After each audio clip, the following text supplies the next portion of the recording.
Assalamualaikum warahmatullahi wabarakatuh.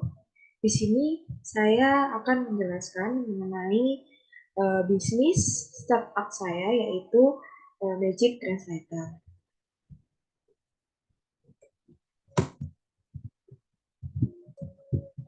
Nah, di sini sebelum saya menjelaskan, saya akan memperkenalkan diri saya. Saya Yuriska Vita Ardini. Saya dari Fakultas Sains dan Teknologi dari Universitas Erlangga. Nah, di sini saya akan menjelaskan mengenai bisnis startup saya. Nah, apa sih Magic Translator itu? Magic Translator adalah bisnis jasa translator atau penerjemah yang dimana jasa ini dapat membantu masyarakat atau perusahaan dalam menerjemahkan dokumen penting yang tersumpah. Dan jasa translator ini memudahkan masyarakat atau turis yang datang ke Indonesia dan membutuhkan jasa ini. Di mana jasa ini itu di Indonesia itu masih minim, jadi saya akan menggunakan bisnis ini. Nah, untuk latar belakangnya di era globalisasi yang semakin modern saat ini, di mana persaingan dunia usaha sedemikian ketatnya. Banyak perusahaan-perusahaan dituntut untuk semakin memperlebar dan memperluas jaringan bisnisnya ke mancanegara. Seiring dengan hal tersebut, tentunya semakin banyak perusahaan membutuhkan jasa penerjemah. Bahkan banyak perusahaan yang menganggap bahwa jasa penerjemah merupakan sebuah kebutuhan. Nah, dari keunggulan ini, penerjemah tersumpah itu bahwa dokumen yang terjemah memiliki keberlakuan hukum yang sama dengan dokumen asli. Dokumen yang dibuat oleh penerjemah tersumpah disajikan dalam format tertentu yang dapat diterima oleh negara bersangkutan. Jasa penerjemah tersumpah ini akan sangat membantu kita dalam menjalankan bisnis, pendidikan, pekerjaan, dan masih banyak lagi. Untuk hal bisnis, misalnya kita memerlukan surat keputusan kerjasama atau MOU dengan pihak perusahaan asing atau rekan bisnis asing. Nah, dalam bisnis ini saya menggunakan logo eh, seperti yang digambar. Nah, di logo ini ada gambar bola dunia yang mengartikan bahwa di dalam aplikasi ini banyak translator yang menguasai bahasa hampir di seluruh dunia. Gambar orang yang membawa buku dan laptop yang dimana di dalam aplikasi ini juga terdapat jasa penerjemah handal yang disebut penerjemah tersumpah yang bisa menerjemahkan. Selain ada jasa penerjemah, ada jasa translator yang dimana jasa translator ini seseorang yang membutuhkan translator untuk dibawa ke luar negeri ini akan memudahkan masyarakat yang mungkin dimana masyarakat sangat butuh dalam hal luar negeri seperti itu. Yang kedua, analisa bisnis. Dalam analisa bisnis ini, target jumlah pengguna per bulan itu target sasarannya itu remaja hingga dewasa. Seperti jika mahasiswa kesulitan dalam menerjemahkan jurnal, maka akan dibantu oleh translator. Jika ada seseorang yang ingin berpergian ke luar negeri di dalam aplikasi ini, seorang bisa dapat cepat mengakses seseorang translator yang memiliki kemampuan dalam bahasa asing. Di dalam aplikasi ini juga nantinya akan diberi kemampuan dan pengalaman yang sudah dilakukan sebelumnya. Jadi, eh, pelanggan tidak perlu khawatir untuk takut memilih yang terbaik. Seperti itu.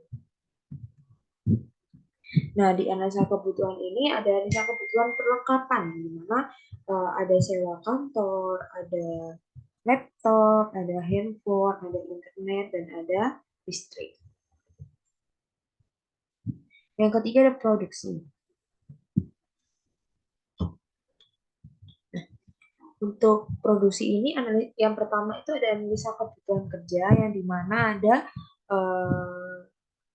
7 aspek tenaga kerja. Yang pertama ada tim marketing yang dimana tim marketing ini untuk mencari dan menyampaikan sebuah aplikasi kepada masyarakat dan perusahaan. Nah, lalu ada UI atau UX designer ini untuk membuat desain prototype. Terus yang ketiga ada Android developer yang dimana Android developer ini mengembangkan dan menghandle aplikasi pada Android. Nah, untuk iOS developer mengembangkan dan menghandle aplikasi pada iOS. Jadi nantinya aplikasi ini itu akan tercantum di Android dan iOS. Terus selanjutnya ada tim admin aplikasi Magic Translator yang untuk mengolah dan menghandle aplikasi. Jadi tim admin ini mengelola pesan yang masuk atau pelanggan yang ingin bertanya mengenai jasa ini. Nah, tim operasional mengurus dan mengolah kebutuhan atau kegiatan yang ada di kantor. Seperti itu. Nah, untuk yang kedua ada biaya operasionalnya. Untuk biaya operasionalnya ini, kebutuhan yang pertama ada VPS. VPS ini seharga 300.000 untuk anggarannya. Lalu research ada 16 juta, Google Play 800.000, App Store 1.200.000. Jadi dari biaya operasional kebutuhan untuk jasa ini sebesar 18.300.000. Nah, untuk anggaran yang dibutuhkan untuk perlengkapan jasa Magic Translator dalam jangka waktu 1 bulan. Untuk jangka waktu 1 bulan ini, yang pertama ada perlengkapan sewa kantor, ada 2 juta anggarannya, laptop atau komputer anggarannya 5 juta. Nah, laptop atau komputer ini mungkin tidak semua tidak semuanya itu dari jasanya, akan tetapi laptop atau komputer dan handphone itu untuk digunakan dalam kantor saja. Jadi laptop dan komputer itu jika tim kita udah mempunyai laptop sendiri, maka mereka akan membawa laptopnya sendiri. Nah, untuk listriknya anggarannya 1 juta, internetnya 400.000. Nah, untuk makan siang ini terdapat 7 pekerja dengan makanan satu orangnya itu 20.000 untuk 24 hari kerja aktif. Kenapa kok tidak 30 hari? Karena eh, kantor kita atau jasa kita itu akan buka 1 minggu itu hanya 6 hari saja. Lalu ada alat tulis sewa 200.000. Jadi total anggaran dalam 1 bulan ini 15.960.000. Nah, jadi total biaya operasionalnya itu 34.260.000. Untuk gaji pekerja ini ada 7 orang, maka yang pertama ada tim marketing. Tim marketingnya hanya 1 orang, anggaran gaji pekerjanya 5 juta. Untuk UI atau UX designer itu 3 juta. Untuk Android developer itu 2.500.000, untuk iOS itu 4 juta. Untuk tim admin aplikasi itu 2 orang, masing-masing 2 juta. Lalu tim operasionalnya 1.500.000. Jadi totalnya 20 juta. Nah, untuk biaya marketing sendiri, kita hanya membutuhkan biaya marketing pada promosi dan iklan. Kenapa kita tidak menggunakan jasa influencer? Karena jika influencer ini kita bisnisnya dalam penerjemah. Jadi orang-orang itu tidak akan melihat kita untuk jika influencer itu yang akan memberikan sosialisasi kepada mereka. Jadi kita akan promosi dan iklan saja. Untuk promosinya itu kita sekitar 8 juta dan iklannya sekitar 2 juta. Untuk iklan sendiri mungkin kita akan iklan di berbagai media sosial. Nantinya mungkin kalau di iklan itu kita akan memberikan iklannya itu di aplikasi yang mungkin di mana seseorang sering sering membuka aplikasi itu seperti YouTube. Seperti itu. Nah, jadi untuk total biaya marketingnya itu 10 juta. Yang keempat ada analisa biaya investasi. Nah, untuk analisa biaya investasi itu ada 4.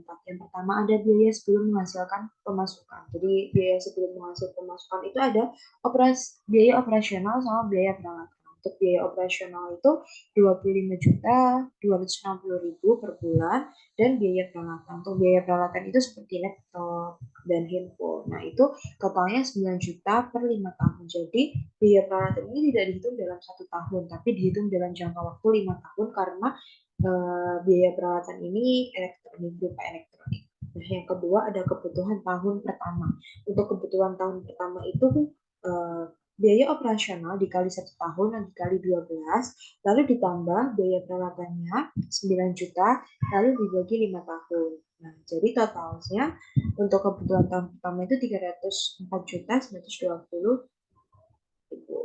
Lalu biaya sosialisasi produk yang dimana biaya sosialisasi produk ini mungkin akan mengubah website atau aplikasi. Nah, itu sekitar 50 juta.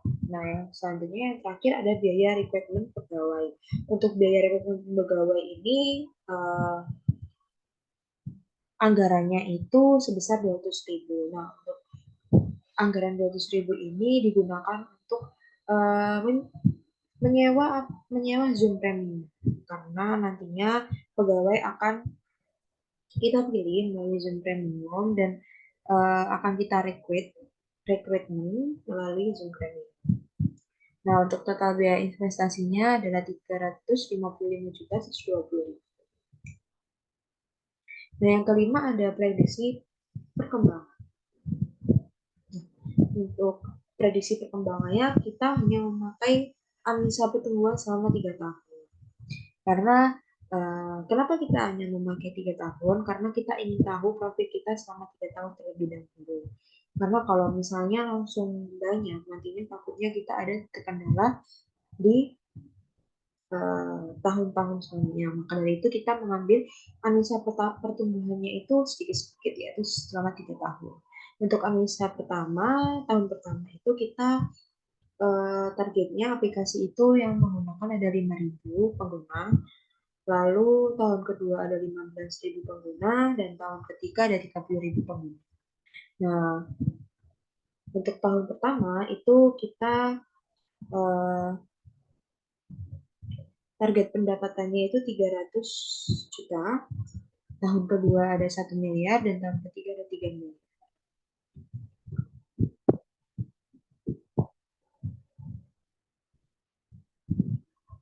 Untuk selanjutnya ada analisa kondisi regulasi yang menghambat. Apa sih yang membuat menghambat itu? Nah, pada jasa dan bisnis Magic Resetter ini kita akan berusaha untuk memberikan pelayanan yang terbaik bagi pelanggan, aktif dalam berkomunikasi dengan pelanggan. Dan aplikasi ini akan terus berkembang dan menambah fitur yang mempermudah pelanggan untuk mencari translator atau penerjemah yang baik. Selanjutnya ada analisa cash flow. Untuk biaya total investasinya, anggaran totalnya di anggaran pertamanya ada 305.120.000. Jadi anggaran pertamanya itu, lalu kalau misalnya kita total selama 2 tahun berarti ada 610 juta 240 Nah, untuk anggaran sosialisasi produknya ada 50 juta. Nah, anggaran sosial produknya itu seperti kita menambah fitur-fitur dalam aplikasinya. Nah, itu kan dalam 1 tahun 50 juta. Nah, untuk 2 tahunnya berarti 100 juta. Jadi totalnya ada 710 juta 240.000. Nah, ada break even point atau BEP. Untuk mengetahui BEP-nya itu kita menggunakan rumus yaitu biaya tetap total dibagi penjualan dikurangi biaya variabel. Nah, untuk biaya tetap total kita kan ada 305.120.000 dibagi penjualan kita itu 300 juta dikurangi biaya variabelnya 50 juta. Maka totalnya ada 1,2 BEP. Keuntungan yang dapat diperoleh oleh investor. Untuk investor sendiri, bisnisnya mungkin akan meningkat jadi 20%. Nah, untuk analisa kemungkinan kesalahan target, analisa perhitungan tersebut masih diperkirakan dengan error sekitar 10% dan keuntungan yang dapat oleh investor relatif besar. Untuk kesimpulan, dari kesimpulan proposal bisnis ini, aplikasi jasa Magic Translator merupakan aplikasi yang memudahkan seseorang untuk mencari jasa translator atau penerjemah yang dibutuhkan di aplikasi tersebut dan banyak translator dan penerjemah sehingga masyarakat yang membutuhkan secara cepat akan bisa langsung mengakses aplikasi tersebut dengan cepat. Untuk jasa ini nanti akan dipilih sesuai kriteria dan untuk seseorang yang membutuhkan translator nantinya bisa mengakses dan melihat pengalaman dari translator tersebut.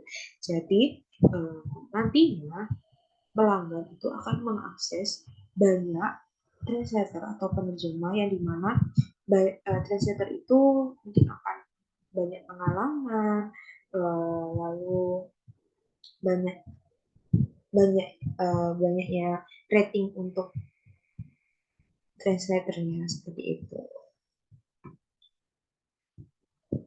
Nah, sekian presentasi dari saya. Uh, Mungkin jika ada salah kata, mohon maaf. Terima kasih. Wassalamualaikum warahmatullahi wabarakatuh.